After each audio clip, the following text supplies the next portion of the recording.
जितने भी क्लास 10 के छात्र छात्र आए हैं उनके लिए मैं VBI इंपॉर्टेंट ऑब्जेक्टिव लेकर के आया हूँ 50। जी हाँ दोस्तों, हिंदी का मैं 50 ऑब्जेक्टिव लेकर के आया हूँ क्लास 10 का, जो आपके एग्जाम में बार बार पूछे जा रहे हैं। मैं आप लोग को बता दूं कि ये बहुत बार पूछा गया। अगर आप लोग ये क्वेश्चन को देख करके जाइएगा तो आपका एक भी ऑब्जेक्टिव नहीं छूटेगा। ठीक है दोस्तों, मैं 50 ऑब्जेक्टिव आपको बताऊँगा हिंदी का, जो बहुत ही इंपॉर्टेंट है, तो लास्ट तक बने रहिएगा। ठीक है, तो चलिए मैं वीडियो को स्टार्ट करता हूँ। देखिए पहला क्वेश्चन, देखिए क्या पहला क्वेश्चन, देखिए क्या ये रहा पहला क्वेश्चन हमारे सामने।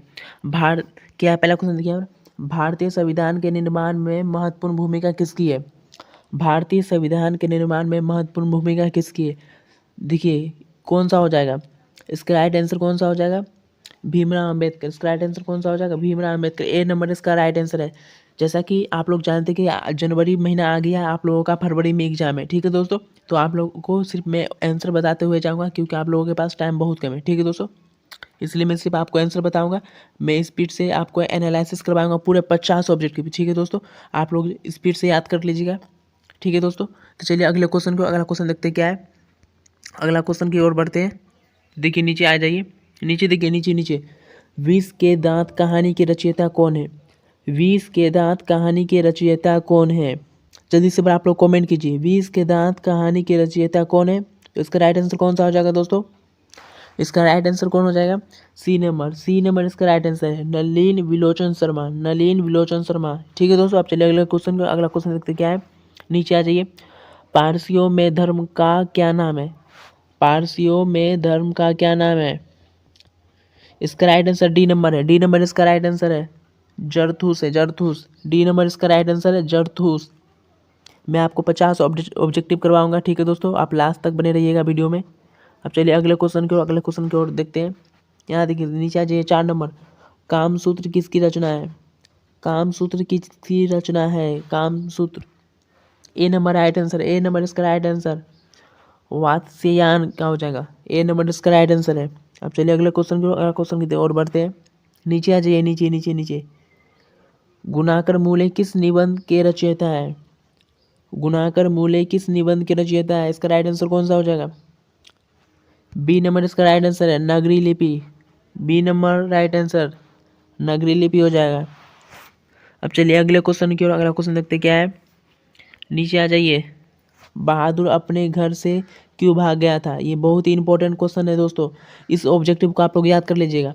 बहादुर अपने घर को क्यों भाग गया था, घर छोड़ करके? बहादुर अपने घर से क्यों भाग गया था? माँ की मार के कारण। किसके कारण? माँ की मार के कारण। बी नंबर राइट आंसर है। इसको आप लोग याद कर लीजिए, ये बहुत ही इंपॉर्टेंट क्वेश्चन है दोस्तों, ये 2 बार पूछा गया है।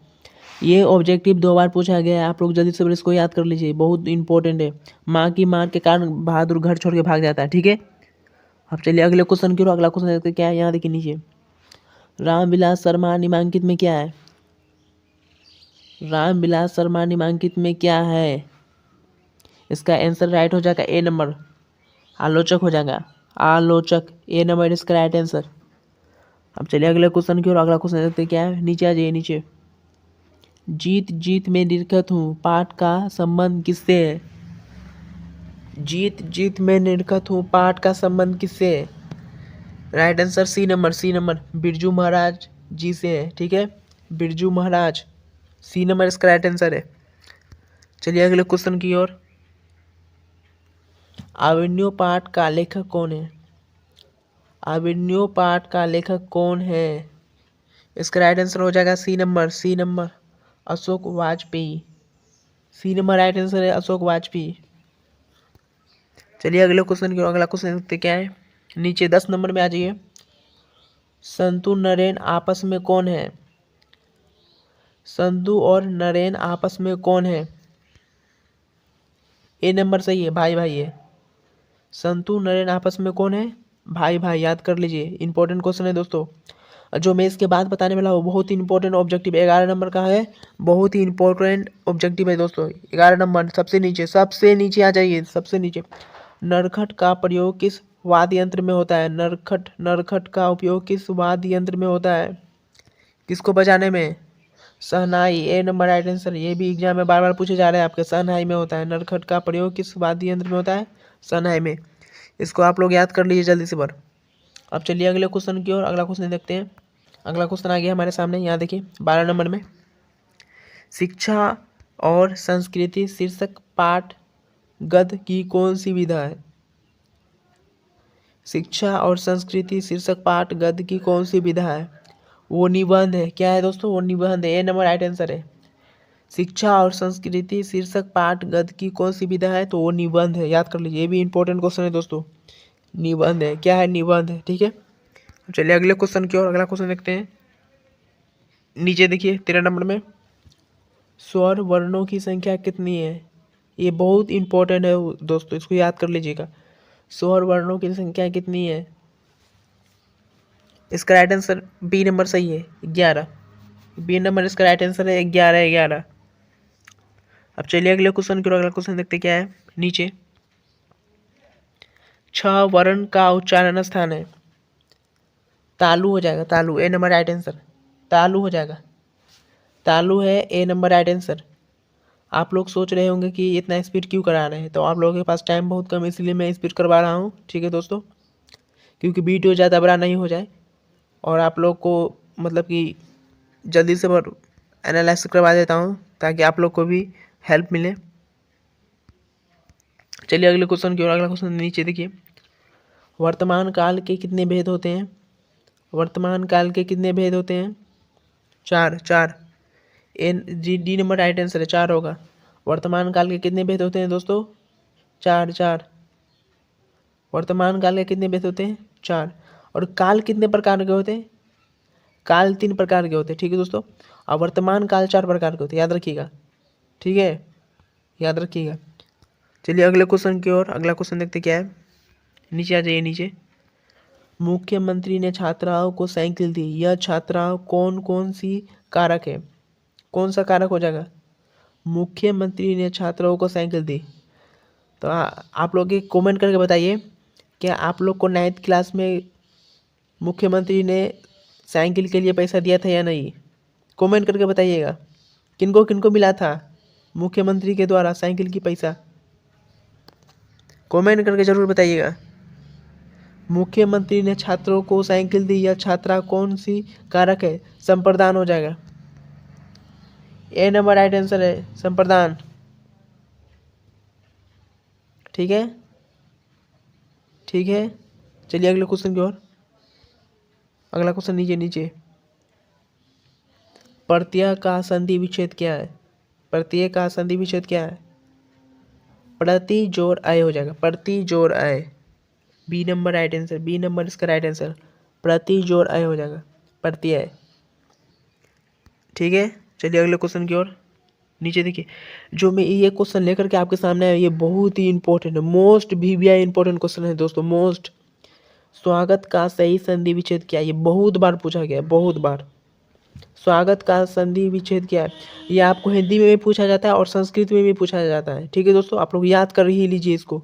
स्वागत का सही संधि विच्छेद क्या है? सुजोड़ आगत स्वागत, सुजोड़ आगत। राइट आंसर कौन हो जाएगा? डी नंबर इसका right answer, D number right answer. सुजोड़ आगत स्वागत, सुजोड़ आगत स्वागत। इसको आप लोग जल्दी से याद कर लीजिए, सुजोड़ आगत स्वागत। ये बहुत ही इंपॉर्टेंट क्वेश्चन दोस्तों, याद कर लिए। चलिए अगले क्वेश्चन की ओर बढ़ते हैं। यहाँ देखिए नीचे 19 नंबर में देखिए, आप पीताम्बर में कौन सा समास है? पीताम्बर में कौन सा समास है? ए नंबर सही है, कर्मधारय हो जाएगा। ए नंबर ठीक है, कर्मधारय। ठीक है, चलिए अगले क्वेश्चन की ओर। नीचे आ जाइए। 20 नंबर, त्रिभुज में कौन सा समास है? त्रिभुज में कौन सा समास है? द्विगु हो जाएगा। बी नंबर राइट आंसर, द्विगु हो जाएगा, द्विगु। त्रिभुज में कौन सा समास है? द्विगु। हम नीचे देखिए 21 नंबर में, सूर्य का समानार्थी शब्द क्या है? सूर्य का समानार्थी शब्द क्या है? राइट आंसर डी नंबर भानु हो जाएगा। राइट आंसर डी नंबर भानु। सूर्य का समानार्थी शब्द क्या है? भानु, डी नंबर राइट आंसर। अब चलिए अगले क्वेश्चन की ओर। नीचे आ जाइए 22 नंबर, सबसे नीचे। रात का पर्यायवाची शब्द क्या है? ये भी इम्पोर्टेंट है दोस्तों, इम्पोर्टेंट है, VVI इम्पोर्टेंट। रात का पर्यायवाची शब्द क्या है? ये भी पूछा गया है आपके एग्जाम में। रात्रि हो जाएगा। रात का पर्यायवाची शब्द क्या हो जाएगा? रात्रि, B number right answer, B number right answer. रात का पर्यायवाची शब्द रात्रि, रात्रि। अब चलिए अगले क्वेश्चन की ओर। क्वेश्चन आ गया हमारे सामने। निम्नलिखित में कौन सा शब्द कृदंत है? निम्नलिखित में कौन सा शब्द कृदंत है? सवैया। B number right answer. B number right answer है, सवैया हो जाएगा दोस्तों। अब चलिए अगले क्वेश्चन की ओर। अगला क्वेश्चन देखते हैं, नीचे आ जाइए। सिर उठाना मुहावरे का सही अर्थ क्या है? सिर उठाना मुहावरे का सही अर्थ क्या है? ये भी इंपॉर्टेंट है दोस्तों, इसको याद कर लीजिएगा। ठीक है दोस्तों, ये मुहावरा है। सिर उठाना मुहावरे का सही अर्थ क्या है? विरोध में खड़ा होना। सिर उठाना मुहावरे का सही अर्थ क्या हो जाएगा? इसका राइट आंसर कौन? सी नंबर सही है, विरोध में खड़ा होना हो जाएगा। विरोध में खड़ा होना, सी नंबर राइट आंसर। अब चलिए अगले क्वेश्चन की ओर। अगला क्वेश्चन देखते हैं नीचे। कपटी मित्र किस मुहावरे का अर्थ है? कपटी जो मित्र है किस मुहावरे का अर्थ है? इसका राइट आंसर सी नंबर सही है, आस्तीन का सांप हो जाएगा। आस्तीन का सांप हो जाएगा। कपटी मित्र किस मुहावरे का अर्थ है? आस्तीन सांप हो जाएगा। ठीक है दोस्तों, ठीक है। चलिए अगले क्वेश्चन की ओर। नीचे देखिए, दूध का दूसरा अर्थ क्या है?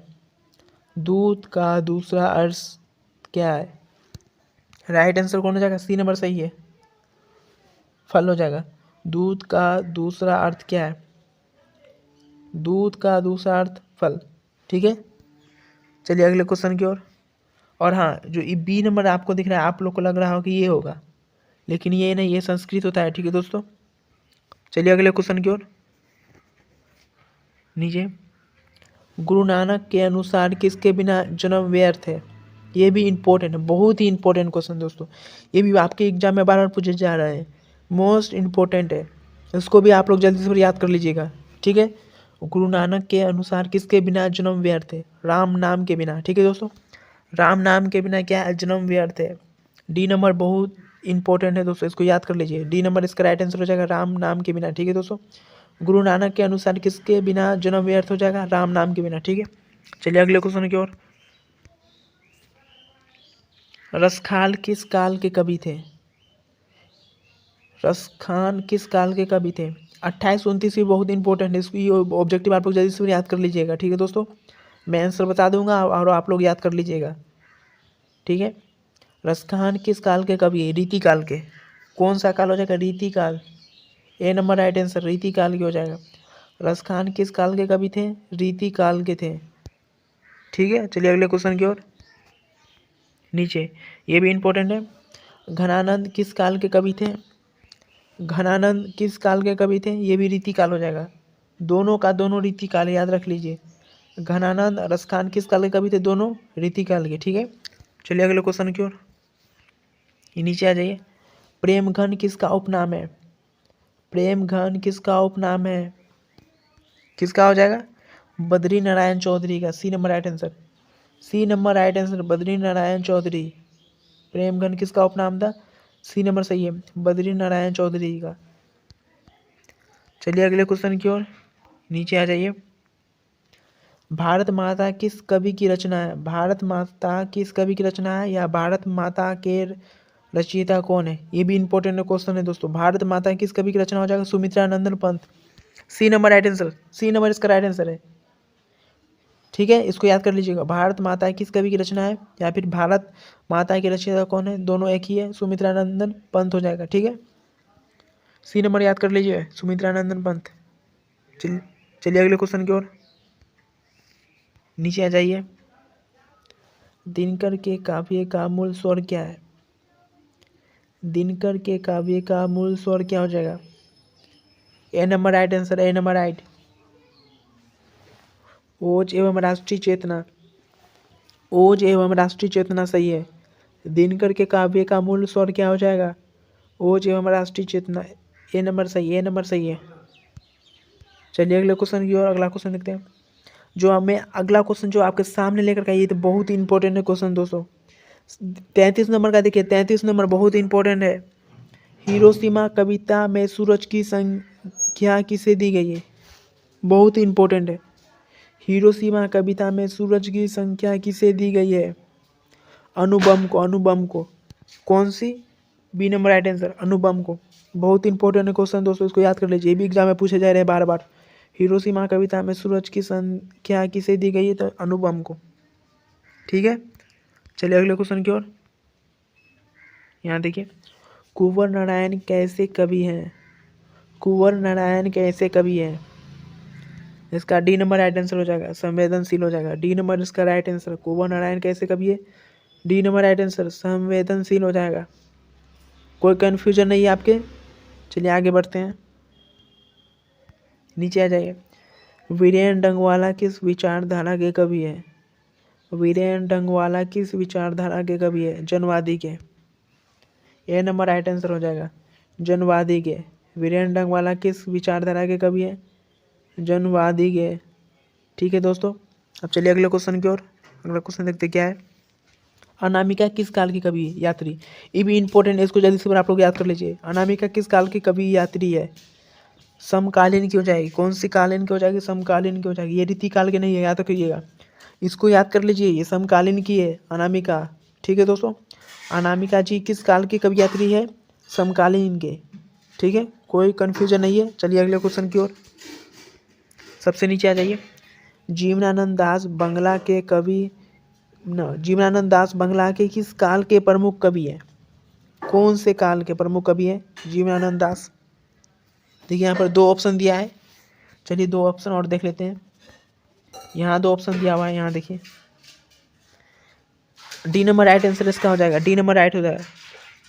ठीक है, रविंद्रोत्तर काल हो जाएगा। ठीक है, चलिए अगले क्वेश्चन की ओर। अगला क्वेश्चन देखते क्या है नीचे। मेरे बिना तुम प्रभु किस कवि की रचना? ये भी बहुत इंपॉर्टेंट है, इसको याद कर लीजिए। मेरे बिना तुम प्रभु किस कवि की रचना है? C number right answer, Rainer Maria Rilke हो जाएगा। ठीक है, सी नंबर राइट आंसर। ठीक है, सी नंबर राइट आंसर है इसका। चलिए अगले क्वेश्चन की ओर। अगला क्वेश्चन देखते हैं क्या है। श्रीनिवास साहित्यकार है कन्नड़ के, किसका हो जाएगा? कन्नड़ के। B number right answer. Srinivas साहित्यकार है किसका है? कन्नड़ के। बी नंबर राइट आंसर हो जाएगा, कन्नड़ कन्नड़। ठीक है, अब चलिए अगले क्वेश्चन की ओर। अगला क्वेश्चन देखते क्या है, नीचे आ जाइए। ढहते विश्वास के रचयिता है, ढहते विश्वास के रचयिता कौन है? सात कौड़ी होता, सात कौड़ी होता। C number right answer, C number इसका राइट आंसर हो जाएगा। ढहते विश्वास के रचयिता कौन हो जाएगा? सात कौड़ी होता। सी नंबर इसका राइट आंसर। जैसे कि मैंने आपको पहले ही बताया था, मैं आपको 50 PBI ऑब्जेक्टिव करवाने वाला हूँ दोस्तों, लास्ट तक आप लोग बने रहिएगा। ठीक है, अगर आप लोग ये 50 ऑब्जेक्टिव देख करके जाइएगा तो आपके फाइनल एग्जाम में फंसेगा ही फंसेगा। ठीक है दोस्तों, क्योंकि मैं जितने भी ऑब्जेक्टिव लेकर के आया हूँ ये बहुत इंपॉर्टेंट है। ठीक है, जो आपके एग्जाम में बार बार पूछे जा रहे हैं वही ऑब्जेक्टिव मैं आपको एनालिसिस करवा रहा हूँ। ठीक है दोस्तों, क्योंकि आप लोगों के पास टाइम बहुत कम है, अगला महीने में आप लोग का एग्जाम है। ठीक है, चलिए अगले क्वेश्चन की ओर। माँ कहानी है, माँ कहानी किसकी है? ये भी इंपॉर्टेंट क्वेश्चन है दोस्तों, इसको जल्दी से आप लोग याद कर लीजिए। माँ कहानी है किसकी, किनकी कहानी है? माँ कहानी है गुजराती है। कैसी कहानी हो जाएगा दोस्तों? गुजराती हो जाएगा। बी नंबर राइट आंसर इसका, गुजराती। माँ कहानी है, कैसी कहानी है? तो गुजराती, गुजराती हो जाएगा। ठीक है, चलिए अगले क्वेश्चन की ओर, नीचे आ जाइए। कहानीकार सुजाता का असली नाम है, कहानीकार सुजाता का असली नाम है, क्या हो जाएगा? डी नंबर इसका राइट आंसर है, एस रंगराजन हो जाएगा। ठीक है, चलिए अगले क्वेश्चन की ओर। अगला क्वेश्चन देखते हैं क्या है। धरती कब तक घूमेगी की नायिका है? धरती कब तक घूमेगी की नायिका कौन है? सीता। ये भी बहुत ही इंपॉर्टेंट है दोस्तों, अगर आप लोग कहानी पढ़े होंगे तो बहुत ही मजा आया होगा। धरती कब तक घूमेगी की नायिका कौन है? सीता, सीता। ठीक है, सीता बहुत अच्छी कहानी है, मैंने पढ़ा है। धरती कब तक घूमेगी की नायिका है, कौन हो जाएगा? सीता हो जाएगा, याद रख लीजिए। सी नंबर राइट आंसर हो जाएगा, सीता। अब चलिए अगले क्वेश्चन की ओर। उपकार का विपरीतार्थक शब्द क्या है? उपकार का क्या हो जाएगा? उपकार का क्या हो जाएगा? अपकार हो जाएगा। ए नंबर राइट आंसर हो जाएगा। उपकार का क्या हो जाएगा? अपकार हो जाएगा, याद कर लीजिए। विपरीतार्थक शब्द है, उपकार का विपरीतार्थक शब्द क्या हो जाएगा? अपकार हो जाएगा। ठीक है, चलिए अगले क्वेश्चन की ओर। जो कुछ नहीं जानता है के लिए एक शब्द क्या हो जाएगा? जो कुछ भी नहीं जानता है उसके लिए एक शब्द क्या हो जाएगा? अज्ञे हो जाएगा, Agyeya. D number right answer, D number right answer, Agyeya हो जाएगा। जो कुछ नहीं जानता के लिए एक शब्द क्या हो जाएगा? अज्ञे हो जाएगा। चलिए अगले क्वेश्चन की ओर। सरस्वती का पर्यायवाची शब्द है, सरस्वती का पर्यायवाची शब्द क्या हो जाएगा? सारधा हो जाएगा, सारधा। सरस्वती का पर्यायवाची शब्द क्या हो जाएगा? सारधा हो जाएगा। ए नंबर राइट आंसर। सरस्वती का पर्यायवाची शब्द क्या हो जाएगा? सारधा हो जाएगा, सारधा। ठीक है दोस्तों, इसके बाद में जो क्वेश्चन करवाऊंगा वो भी बहुत इंपॉर्टेंट है क्वेश्चन दोस्तों, उसको याद कर लीजिएगा। देखिए ये अगला क्वेश्चन देखिए, ये भी बार बार आपके एग्जाम में पूछे जा रहे हैं। प का उच्चारण स्थान हो जाएगा, प का उच्चारण स्थान क्या हो जाएगा? होठ हो जाएगा, होठ। प का उच्चारण स्थान क्या हो जाएगा? होठ हो जाएगा, होठ। इसको आप लोग जल्दी से याद कर लीजिए। प उच्चारण का स्थान क्या हो जाएगा? होठ हो जाएगा। ठीक है दोस्तों, होठ हो जाएगा। और जितने भी ये बच्चे वीडियो देख रहे हैं सभी एक बार लाइक कर दीजिए, तो आप लोगों का लाइक बहुत कम आ रहा है।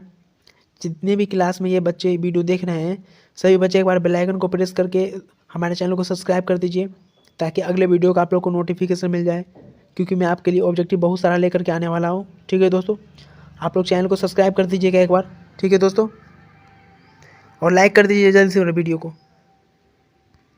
अब चलिए अगले क्वेश्चन की ओर। अगला क्वेश्चन देखते क्या है। कवि ऋलके के अनुसार ईश्वर को सर्वशक्तिमान के रूप में प्रतिष्ठित किया है, कौन किया है दोस्तों? कवि ऋलके के अनुसार ईश्वर को सर्वशक्तिमान के रूप में प्रतिष्ठित किया है, कौन किया है? ये बहुत ही इंपॉर्टेंट है क्वेश्चन दोस्तों, ये वाला 49 का बहुत इंपॉर्टेंट है, इसको याद कर लीजिए। मनुष्य, कौन किया है? मनुष्य ने ही किया है। कवि ऋलके के अनुसार ईश्वर को सर्वशक्तिमान कौन कहा है? मनुष्य ने ही।